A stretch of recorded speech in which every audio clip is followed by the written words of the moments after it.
Welcome to the Morning After CFFL edition, Week 11 on the CFFL Network on YouTube. Today, we will go over the week that was. It's a little late right now. I know yesterday was kind of renovation day here. Some of you know we had some flooding in our basement, so we kind of had to put some stuff away. Still working on that today. Sometimes, it helps kind of renovate, rebuild, get rid of the bad stuff you don't need anymore, and then move on. So that's kind of what we're doing now, putting stuff away. So that's why the delay on the show. But thank goodness that's over. So now let's get into what happened in the week that was in the CFFL this past week. Week 11, upset of the week. Bone Storm take down the Garbage Men. The Garbage Men were favored by 12. They fall 60-59. Garbage Men fall to 6-5. Bone Storm moved to 7-4 and all but mathematically clinch a playoff berth. Also, the Sasquatches all but clinched the division, the North Division, over the Bruisers, 45-28. Second straight week for 28 points for the Bruisers. No players in double figures for them. Robbie Gold led the Sasquatches with 12, as they again all but clinched the division. The Bruisers still have an outside chance to make the playoff. They would have to win both, and the Garbage Men would have to lose both. Cardinals take down the Dingoes, Black Dingoes, 94-62. Vinatieri and Cincinnati led the Cardinals with 34 points combined, and Ray Rice actually showed up this week and scored 13 points. He had a good week. Maybe it's going to be something that carries through for the rest of the year. Team LBM took down the Gargoyles 59-58, one of the three very close games this week in the CFFL. Team LBM was led by Calvin Johnson, 21 points, all in the first half.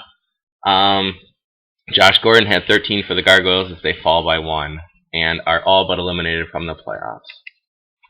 Donkeys fall to the Kongs, 80-61. Ben Roethlisberger had a big day, 24 points. Antonio Brown had 20. Not enough, though.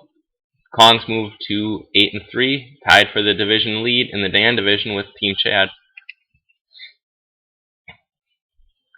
Badgers took down the Horn Dogs by 1, 77-76. Horn Dogs all but eliminated now from the playoffs. They fall to 4-7. The Badgers moved to 3-8. Newton and Lynch had a big day for the Horn Dogs, 39 points, but Rashad Jennings at 14 for the Badgers, as that was enough for them to pull out the victory. Now we're going to kind of go through and see Player of the Week, last signing, guys to sign this week, although it's getting really hard. That thing's coming up tomorrow morning. So we'll take a look at that right now. Player of the Week, Bobby Rainey, 163 yards rushing, 3 total touchdowns, 27 points for the Badgers. He was on his bench, but I'm guessing probably not going to be there much longer. Walk of Shame, Bruiser's 3 running backs he played this week, C.J. Spiller, Lamar Miller, and Ellington, combined for 1 point as the Bruisers try to make the playoffs for the first time since 2009. Again, second straight week with 28 points isn't going to help. And running backs who struggle like that don't help either. But he still has an outside chance. Win out and hope. Fingers crossed, and there you never know. Yobich free agent pickup for the week, Mike Glennon, 230 yards passing, 2 touchdowns. It's getting pretty thin now out there. He's an okay bye week starter. Realistically, if you're relying on Glennon week to week, it's probably not going to be real good. Now for Griff's Gripe. Griff's Gripe this week focuses on something I mentioned this week when I had my message board thing on there. His question is, how is it that in a game that's often decided by inches, the way we measure first downs is by two buffoon refs on the sideline who eyeball the chains from 20 yards away? There's so much technology available today, from slow motion instant replays to 360-degree cameras to speakers and helmets. To measure first downs with 10-yard change from the sidelines is like using a fantasy football scoring system from 20 years ago. Disclaimer, the Gargoyles do not mind current scoring system, just like to rib the commish. Yeah, Griff, it's not, don't mind the ribbing. Keeping it, pretty mild and that's fine, and not incessant. But it's true, it is a little silly. The whole yardage thing, as I mentioned too, is a little silly.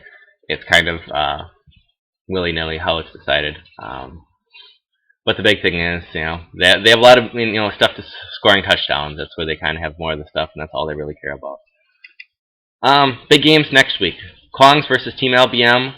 A decent chance whoever wins that game does get a bye in the Dan division, and whoever wins that game is a driver's seat for the Dan division. Also, the Garbage Men take on the Cardinals, 8-3 versus 6-5. Cardinals can really, kind of put themselves in a good position to win the division and get a bye. If they win, Garbage Men can clinch the playoffs, all but mathematically with a win.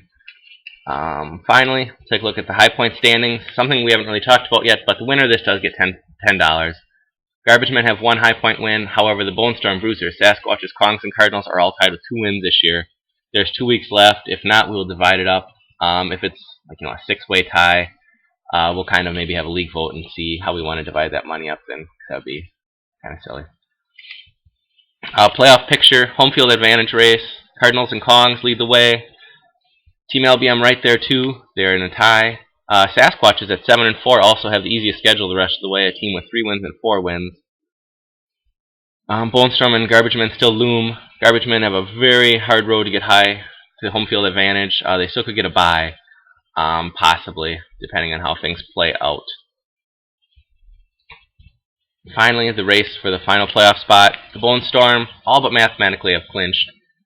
Garbage Men will need a win or a bruiser loss and the rest of the way, and the Horn Dogs and Gargoyles are still on there because they're not mathematically.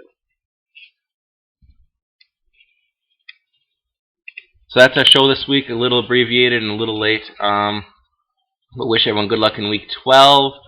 Coming up to the end of the year. So, playoffs are coming, so good luck to everyone. So, see you next week.